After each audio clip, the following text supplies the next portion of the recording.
At WHO, I mostly deal with emergencies, humanitarian crises, disease outbreaks, and the spread of false information has become as dangerous as the spread of disease itself. This is not just a loud headline, this is not just something to attract your attention, but it's actually true. It's a fact. There is this quite famous study by MIT that showed that on Twitter, which is now X, false news travel faster than true stories. 6 times faster the false information will travel comparing to the fact.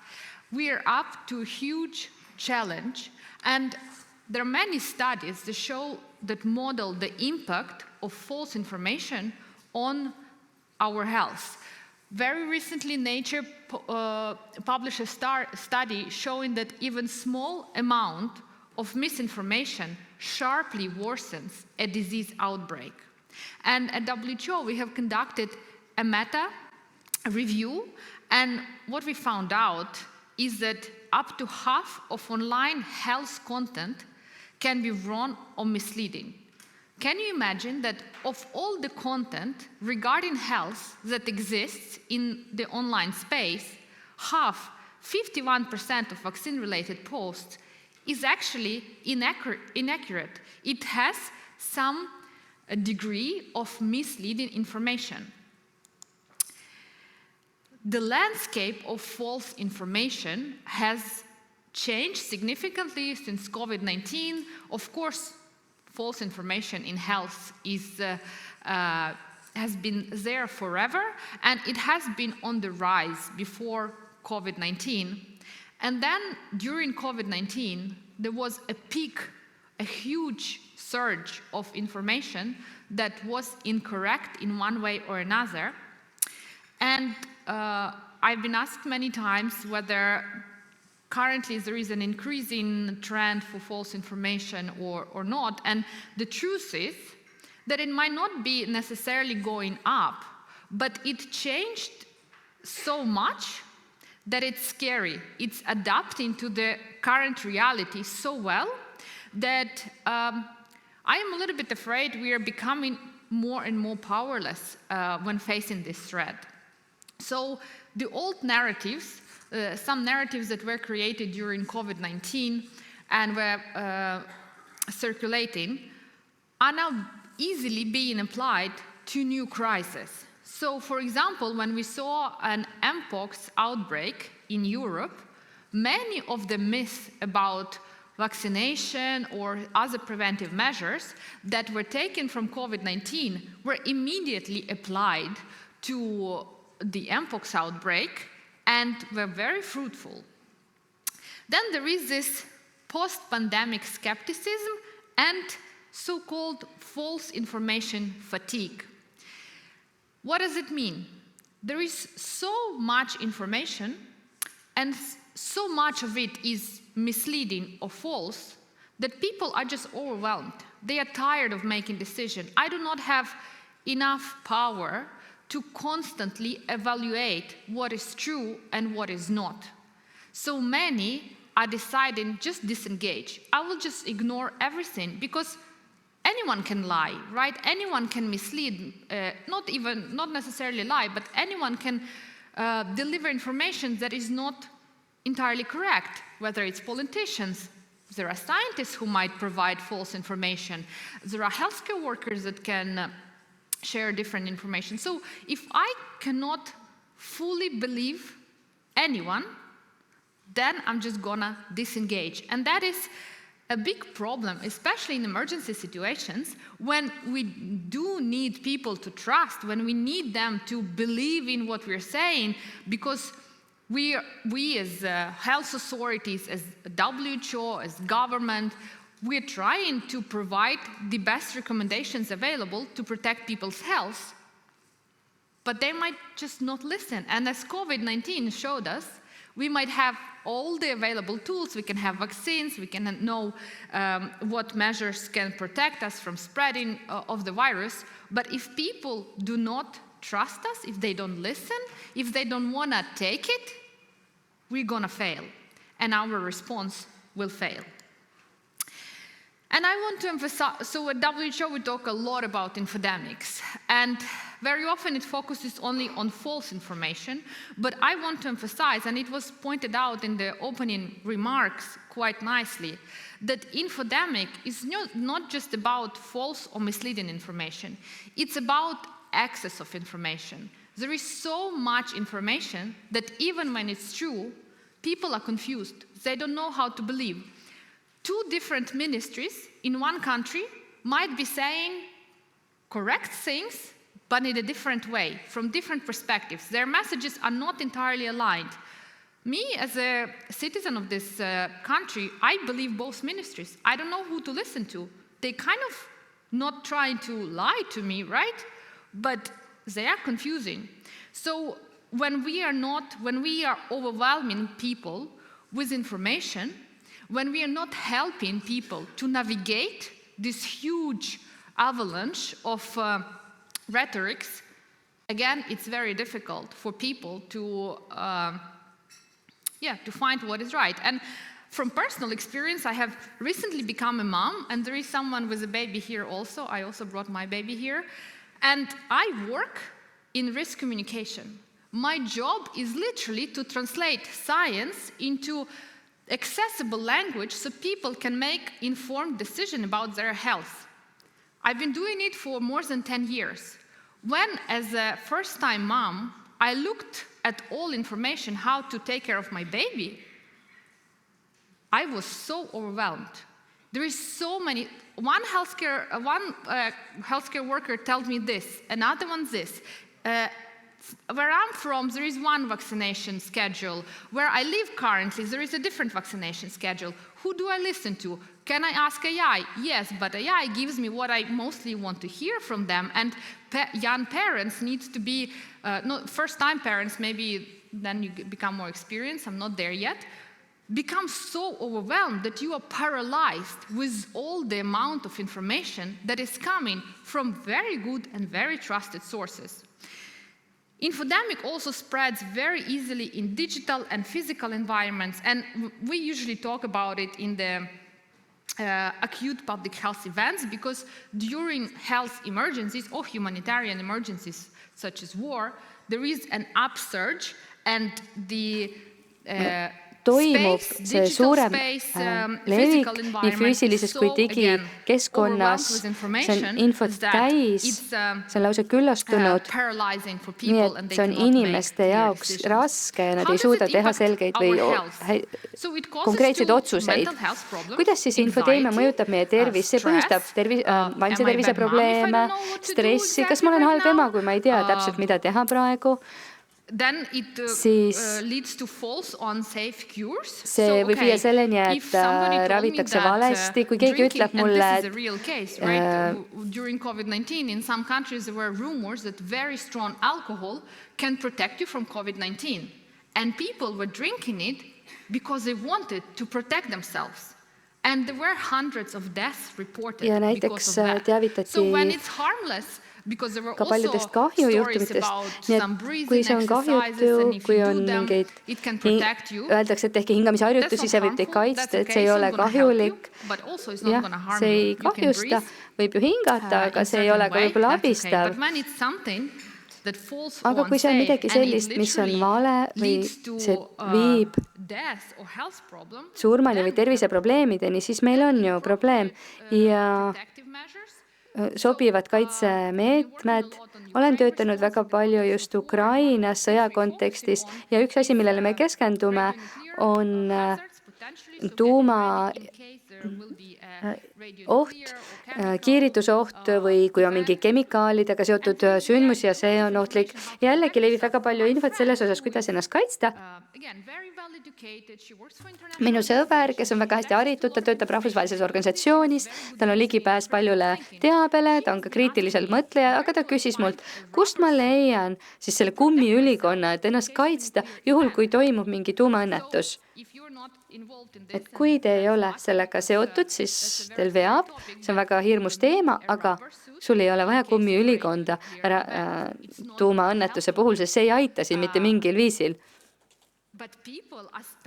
Inimesed aga kulutavad aega ja energiat otsides neid sobimatuid kaitsemeetmeid, mis pikas perspektiivis takistab neil tegemas seda, mis tegelikult oleks oluline selliste sündmuste puhul. Ja loomulikult see põhjustab, see vähendab usaldust ametiisikutesse, teadusesse ja lõpuks on meil kehvad tervisenäitajad selle tõttu. Usaldus, see on sõna, mida ma olen täna juba väga palju kuulnud ja see on ülioluline.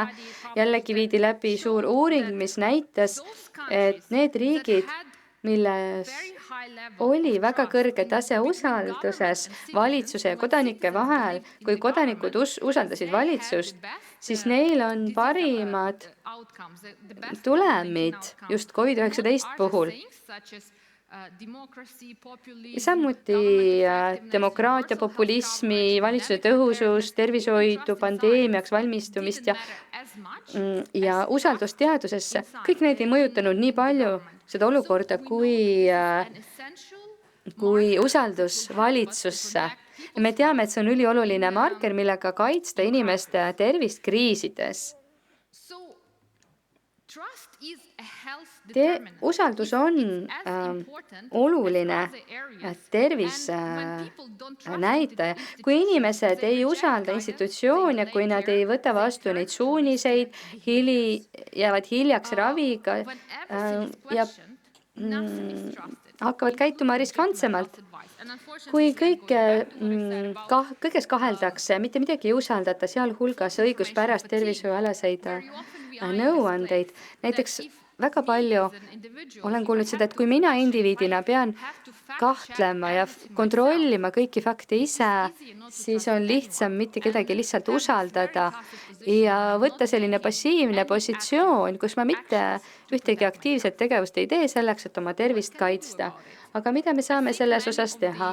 Ma arvan, et paljud vastused, neid me oleme täna juba kuulnud ja kasutan seda metafoori jällegi, et ravi on ülioluline, aga on oluline ka see, et me investeeriksime rohkem ennetusse. Siis selle vale teabe leviku ennetusse, selle ennetusse, et inimesed oleks küllastunud teabest. Meil on vaja luua usaldust. Inimesed peavad tundma, et neid võetakse kuulda. Jällegi mulle meeldisid need avasõnad, kus rõhutati, kui oluline on kuulata inimesi, aru saada, mida nad vajavad ja näha, kuidas nemad seda teavet näevad, kuidas nemad olukorda tajuvad ja milline on nende riskitaju. Väga lühidalt räägin sellest ka, sest väga palju juba öeldi ja ma ei taha seda kõike korrata, aga üks läbipaistva kommunikatsiooni olulisi ongi see, läbipaistev kommunikatsioon on ülioluline, et isegi kui me oleme ebakindlad, kui meil ei ole kogu teavet, mida on vaja, kui midagi leiab aset parajasti või kui on mingid probleeme, siis meil on vaja väga ausalt oma publiku ees seista ja öelda, et see on see, mida me teame praegu, aga kõik see on see, mida me ei tea ja see on see, mida me teeme, et täpselt teada saada ja teavitame teid ka vastavalt siis olukorra arengule. See tundub lihtne, valem olevat öelda, mida sa tead, mida ei tea ja mida me siis teeme olukorrale reageerimiseks. Aga seda ei kasutata kahjuks väga palju, sest kardetakse häbisse jääda, et kardetakse, et ollakse ebapädevad inimeste ees, kui rääkida teabest, mida ei teata, aga uuringud näitavad, et väga selgelt ja ausalt kommunikeerides tegelikult panustab usalduse tõusu, inimesed usaldavad teid rohkem, kui pakkuda neile seda teavet. Me ei tohiks ignoreerida neid signaale, mis näivad pisikesed. Eelmised kõnelejad, eelmine kõneleja Norrast ütles, et väga sageli naeruvääristame neid inimesi, kes kõhklevad vaktsineerimise osas, just oma laste vaktsineerimise osas ja kiputakse seda ignoreerima. Loomulikult COVID-19 vaktsiinis ei ole mikrokiipe. See on naljakas ja rahvatervise valdkonnas töötades seda kuulda. Aga väga paljude inimeste jaoks ei olnud üldse naljakas lugu ja see infokild oli kriitilise tähtsusega nende otsuste tegemisel, kas vaktsineerida või mitte. Kui me eirame midagi sellist, mis meie ekspertiisi alusel võiks olla naeruväärne või naljakas, siis me tegelikult jääme ilma suurest võimalusest tegeleda inimeste muredega, olgu need siis õigustatud või mitte. Peame investeerima tervishoiualasesse haritusse, peame õpetama oma lastele, hindama kriitiliselt teavet, mis nendeni jõuab, alati kontrollima allikaid, et nad teaksid sotsiaalmeedia, kuidas see toimib ja meedia, kuidas see toimib, et nad suudaksid nii-öelda tõlkida enda jaoks tervishoiualast teavet tegevusteks. Me peame kuulama inimesi ja tundma nende vajadusi ja riskitaju ja siis kohandama oma sõnumeid nende vajadustele vastavaks. Ja samuti peame kaasama kogukondi, kellega töötama, et koos töötame, et neid sõnumeid saata. Millal iganes me reageerime mingisugusele kas rahvatervisealasele kriisile või haiguse puhangule, kui meil on vaja arendada mingisugune kampaania, kommunikatsioonikampaania välja, siis esimene samm on nii-öelda sotsiaalne kuulamine. Teeme seda läbi veebis olevate allikate, kui võimalik, aga püüame kuulata siis inimesi läbi eri tööriistada, et mõista, millised narratiivid levivad tervishoiu kohta avalikus sfääris. Inimesed elavad sageli oma sellises infomullis ja me ei pruugi isegi teada, mida teised mõtlevad või millest nad räägivad, kui tegu on mingi konkreetse teemaga. Sotsiaalne nii-öelda kuulamine aitab meil saada ülevaateid ja kindlaks teha valeinformatsiooni. Samuti keskendub see mõlemale nii veebis kui ka veebist väljas olevale infoväljale. Siis me peame mõistma ka signaale, et kui me midagi nii-öelda tabame või detekteerime, mida me siis teeme. Mitte igat valeinfokildu, mitte igaga ei pea tegelema, sest meil ei ole selleks võimekust. Nagu ma ütlesin, kui inimesed usuvad, et hingamisharjutused aitavad neid kaitsta COVID-i eest, et kuigi see on vale, siis me ei pea võib-olla sellesse investeerima, sellega tegelema, sellepärast, et see ei ole kahjulik. Kui aga midagi panustab just tervisehoiualaste tulemite halvenemisse, siis me peame sellega tegelema. Meil on näiteks selline valem, millega me analüüsime neid narratiive, nii veebis kui ka veebist väljas olevaid narratiive ja viime läbi riskihinnangu. Milline on see levik? Sest kui ainult 3 inimest sellest räägivad ja tervishoiuministeerium siis reageerib näiteks Eestis sellele ja annab seal võib-olla veelgi rohkem teavet, siis see võib-olla ei ole hea taktika. Kõigepealt tuleks kindlaks teha, kes räägib, kas inimesed jälgivad neid kõnelejaid, usaldavad ja milline on see risk tervisele. Ja siis nendel 3 lihtsalt küsimusel põhinedes otsustame, kas reageerida või mitte sellele infokillule. Kuidas me reageerime valeteabele? Selleks on mitu taktikat, kahjuks jällegi no usun, et me ei pea mitte keskenduma ainult ravimisele, sellepärast et valeteabe tabamine, kui see levib ja selle parandamine, see on väga raske. Me võime selles mängus kaotada, nii et parem on luua usaldust ja hoida usaldust. Kui aga midagi sellist juhtub, et valeinfo levib, siis on mõningad tööriistad, mis aitavad meil toime tulla selle levikuga. Üks on nii-öelda debunking ehk siis müüdi kummutamine.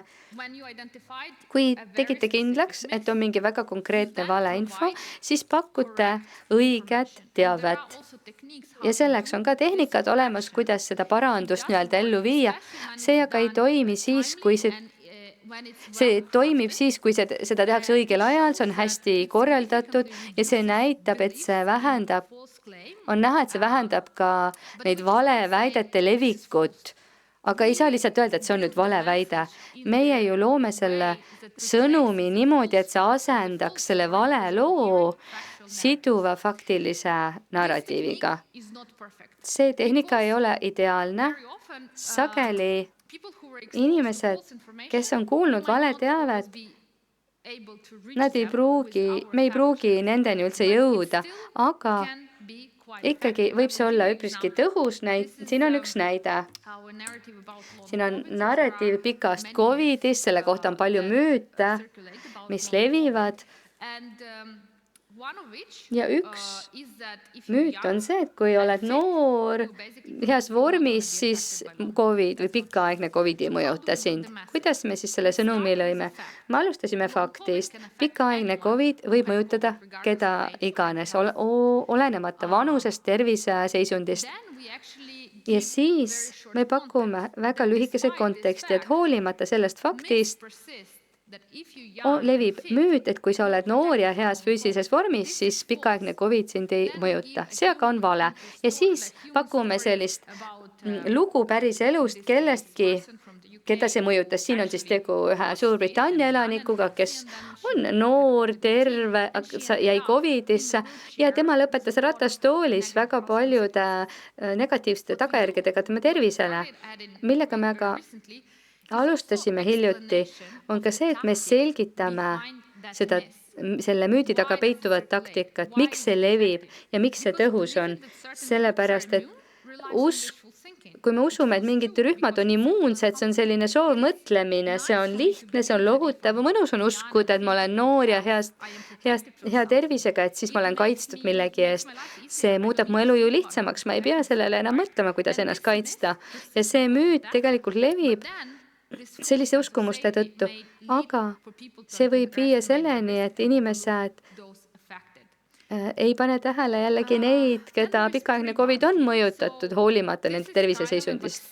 Ja siis on meil selline termin nagu pre-bunking, see on nii-öelda nagu ennetav kummutamine, ehk siis see valmistab inimesi ette vastu panema vale teabele, levitades seda, nii-öelda näidates neile seda vale infot kildude kaupa ja selgitades, miks see on vale. On 3 peamist ennetuse tüüpi või pre-bunkingi tüüpi. Üks on faktipõhine, ehk siis kui midagi hakkab levima, näiteks leetrivaktsiini või leetrikohta, et leetrid tekivad COVID-i vaktsiinist ja nii edasi, et see ei levi üldse palju, see haigus. Me peame siis tegema selle faktiga, ütleme, et see ei ole õige, et tegelik info on selline. Siis on loogikal põhinev lähenemine, see on minu lemmik. Siin jällegi selgitame taktikat, mida kasutati selleks, et manipuleerida inimest. Me ei räägi siin konkreetsest müüdist, vaid me selgitame inimestele, kuidas vale teave toimib ja milliseid taktikaid kasutatakse, et meie meelt manipuleerida ja panna meid uskuma asju, mis ei ole tõesed. Ja siis allikatel põhinev, kus siis tuuakse välja need halvad teabeallikad, see on keeruline, sellepärast et vale teave liigub nii kiiresti, et me kaotame lihtsalt jälje lõpuks, aga sageli ikkagi leitakse see allikas ja see toimib.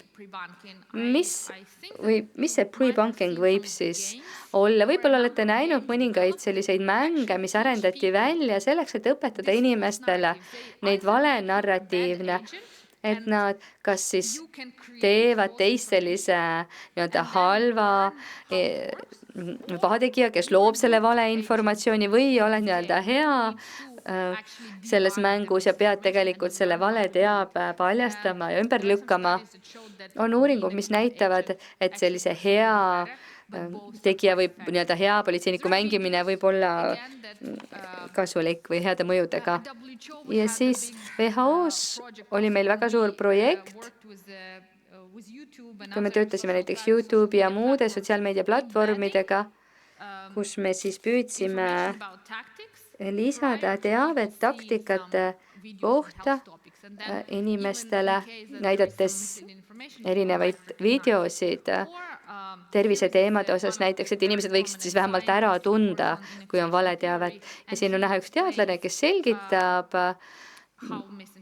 kuidas see valeinfo siis toimib. Kumba siis valida, kas pre-bunking või debunking, lihtsalt müüdi kummutamine. Mõlemad toimivad, see oleneb olukorrast, nad täiendavad üksteist, me peame mõlemad kasutama, kui tahame olla tõhusad.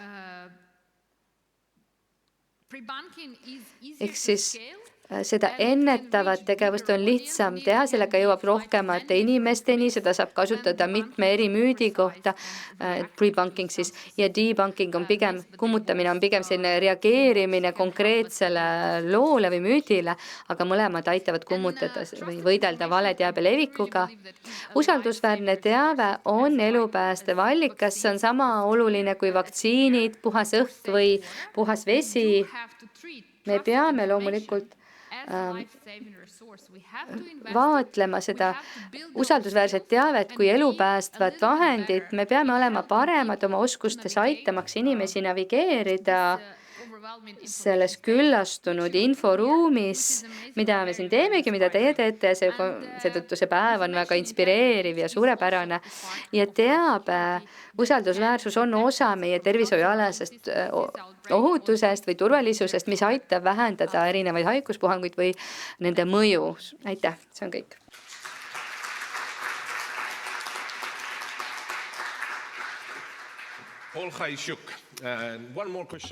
Üks küsimus veel.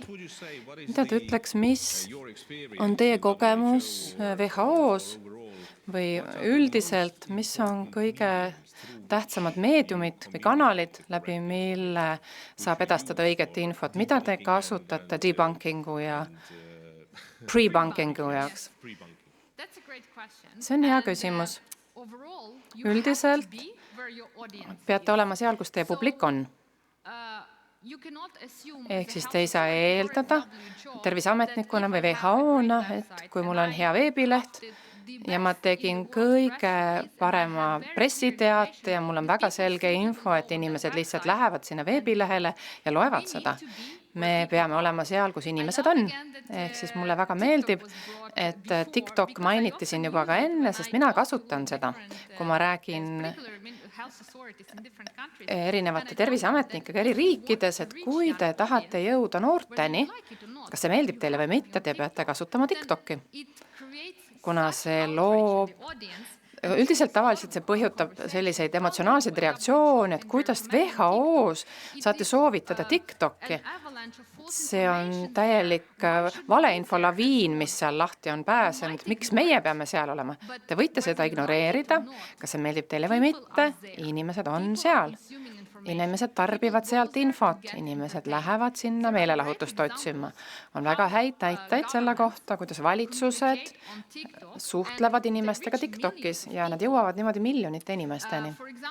Näiteks Ukrainas, kui me räägime radioaktiivse rünnaku valmisolekust, nende meediapartner oli üks influencer TikTokis, kes väga lõbusal moel seletas, miks ei peaks võtma neid jooditablette ostma kokku. See oli väga lõbus, kuidas ta seda tegi, seda oli lõbus vaadata, aga see andis tegelikult ka selget infot.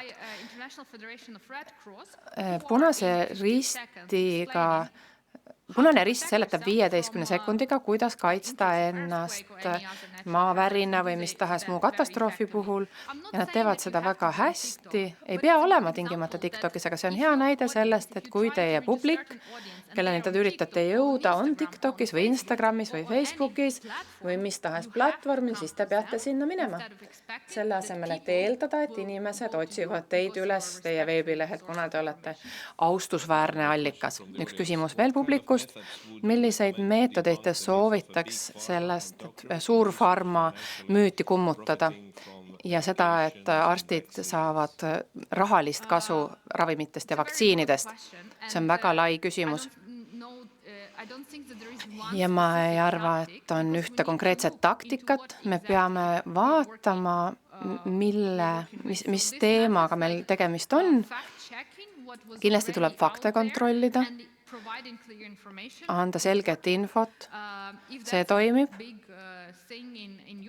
Kui see on teie riigis oluline teema või mingis muus riigis, siis võiksite seletada, milliseid taktikaid kasutatakse, et müüa valeinfot.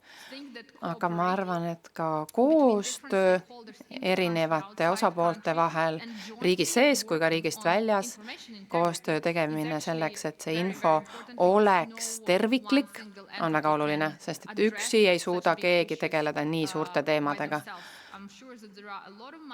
Ma olen kindel, et mõnede nende libafaktide taga on palju raha ja sellega on seotud